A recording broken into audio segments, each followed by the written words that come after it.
Now,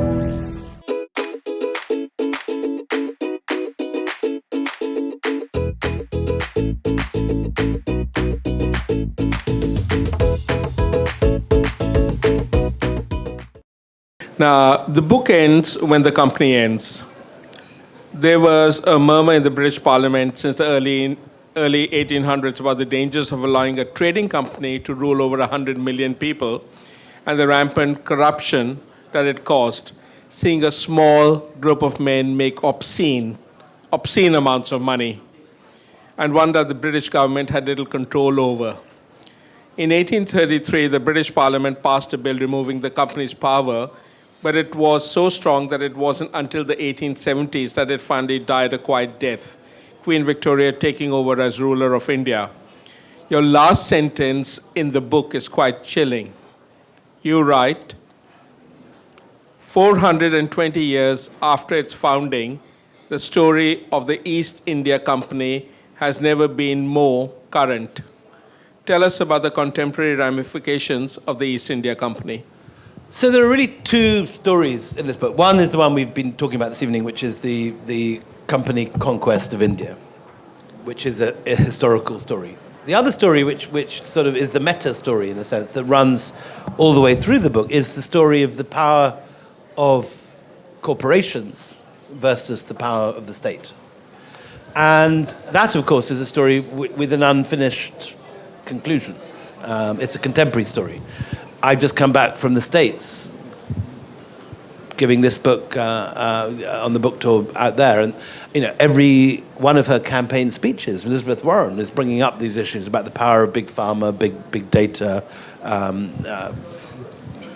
big money, and the story of the company is a story of the institution which first invented so many of the things we associate with corporations today. So, corporate lobbying is invented by the company. The company is not only the first company to really be multinational and to straddle the globe, it's the first company which realizes that a rich company can actually change foreign policy, and that if you influence Parliament, the interests of your shareholders can soon become the interests of the state.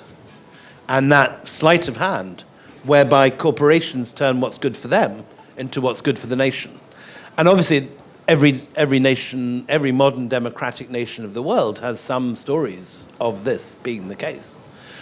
In the 20th century, there were three famous moments when corporations bring down governments.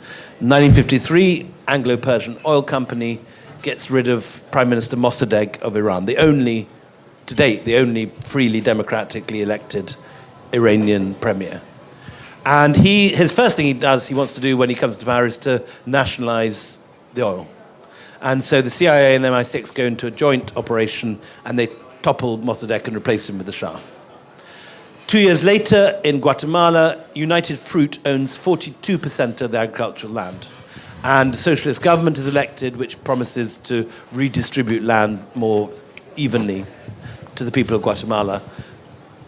The government is toppled by the CIA, producing the phrase Banana Republic.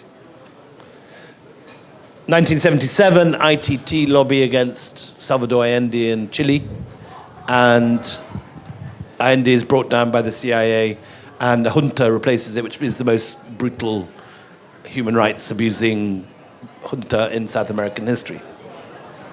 So that you don't have to be a sort of, vegan, Corbynista, anti-globalization, bandana-wearing nutcase to recognize that corporations do this sort of thing. It's part of history. Corporations can bring down governments. They can skew foreign policy. They can change the way governments operate.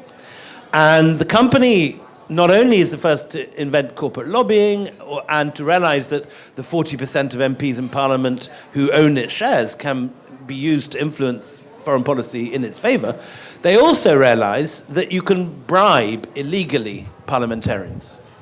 So in 1697, for the first time in world history, the East India Company is caught bribing members of parliament with share options if they vote to extend its monopoly. Now, this obviously is something which continues in the shadows in every democracy in the world. Corporate donations in any country outbid private donations.